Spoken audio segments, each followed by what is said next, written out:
ਪੁੱਠੇ ਪੱਥਰ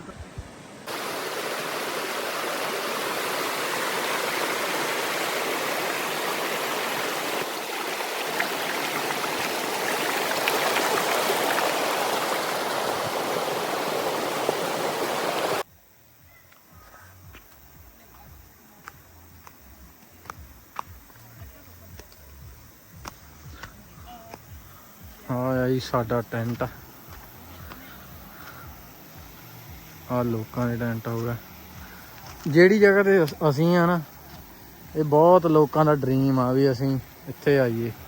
ਦੇਖੋ ਸਿੱਧਾ ਸਿੱਧਾ ਆ ਵਿਊ ਆ, ਚੈੱਕ ਕਰੋ। ਟੈਂਟ ਦਿਖਾਓ ਪਹਿਲਾਂ। ਟੈंट के बाहर तो खिलारा ही बहुत है जी। वाह यार जबरदस्त। ये रहा हमारा टेंट, पूरा एक नंबर माहौल, चेक करो। वाह वाह वाह, अरे वाह वाह, कैसा लग रहा है?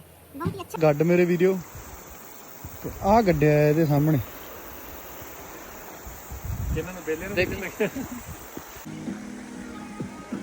ਬਣਾ ਦਾ ਸੀ ਜੇ ਬਣ ਰਹੀ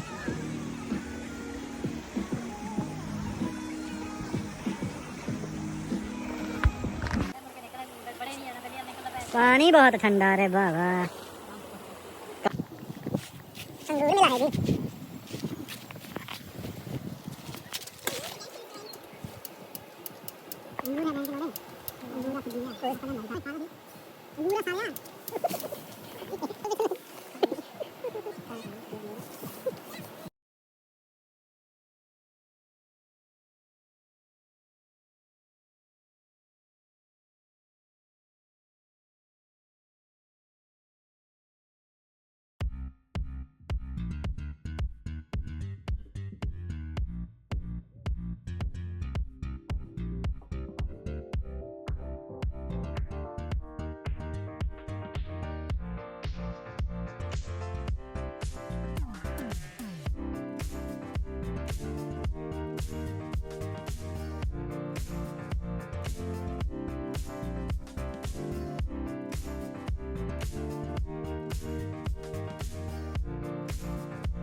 बड़ी ड्रेसअप हो गया साडा चेंज। ठंड हो गई आ, मौसम भी काफ़ी बढ़िया है।